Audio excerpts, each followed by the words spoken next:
आइए श्याम प्रेमियों, आज एक ऐसे भगत की कहानी सुनाते हैं जो अपने व्यापार में इतना लीन था कि उसे दिन दुनिया की कोई खबर नहीं थी। उसे सिर्फ पैसा पैसा और सिर्फ पैसे के बारे में चिंता थी। उसके घर वाले, उसके परिवार वाले सारे परेशान थे कि सेठ कभी कहीं नहीं जाता, सुबह से लेकर रात तक हर समय पैसे में ही लिपटा रहता है। बहुत दिनों से उसके इष्ट मित्र उसे कहते थे कि तुम हमारे साथ कहीं चलो, अपने बच्चों को लेकर चलो, लेकिन सेठ कहता इसके लिए काफी समय पड़ा है, अभी मुझे सिर्फ पैसा कमाना है। लेकिन एक दिन कुछ मित्रों ने बहुत जोर दिया कि 2 दिन की छुट्टियां हैं, हम खाटू श्याम जी के दरबार में जा रहे हैं, पूरे परिवार को साथ लेकर हमारे साथ चलो। और सेठ उनको ये बात मना नहीं कर पाया और बिना मन के वो उन परिवार वालों और इष्ट मित्रों के साथ खाटू के लिए रवाना हो गया। रास्ते भर वो अपने व्यापार की बातें करता रहा। उसे खाटू जाने की जरा भी इच्छा नहीं थी। लेकिन जब खाटू पहुंचा और बाबा श्याम के मंदिर में पहुंचा और जब बाबा से नजरें मिली, उसके होश उड़ गए। सेठ के परिवार वाले सारे दर्शन करके बाहर आ गए। वो सिर्फ 1 मिनट के लिए मंदिर में आया, लेकिन घंटों तक बाबा के दरबार में खड़ा रह गया।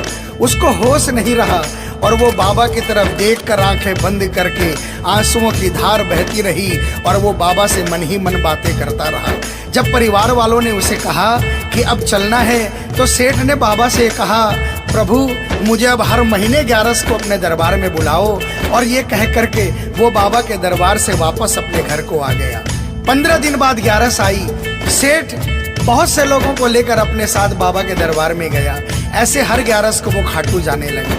लेकिन एक दिन जैसे ही वो सुबह 11 को घर से निकलने लगा, मुनीम ने कहा, सेठ जी कहाँ जा रहे हो? सेठ ने कहा, अरे मुनीम तुझे पता नहीं, आज 11 है, मुझे खाटू धाम जाना है। मुनीम ने कहा, सेठ जी आपको पता नहीं, आज बाहर के कुछ व्यापारी आने वाले हैं, लाखों का सौदा होने वाला है और वो व्यापारी आज रात को वापस इंडिया के बाहर चले जाएंगे। आपके पास तो मौका है, आप 11 की जगह मावस को खाटू चले जाना। सेठ के मन में ये आया कि हाँ, इसमें क्या फर्क पड़ता है, आज यहाँ व्यापार कर लेता हूँ, सौदा कर लेता हूँ, मैं खाटू मावस को चला जाऊँगा। और सेठ उस दिन खाटू नहीं जा पाया। 11 निकल गई, मावस आई, मावस को फिर कोई व्यापारी आ गया। उसके बाद फिर पूर्णिमा आई, फिर कोई व्यापारी आ गया और इसी तरह सेठ व्यापार में फिर उलझ गया। एक दिन रात को सेठ सोया तो उसके नींदों में उसे ऐसा आभास हुआ कि उसे कोई आवाज आ रही है और उसने बड़े ध्यान से सुना।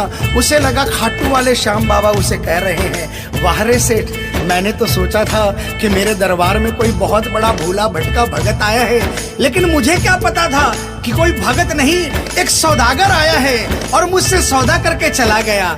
आज तू अपने घर में अपने व्यापार में खूब खुश है।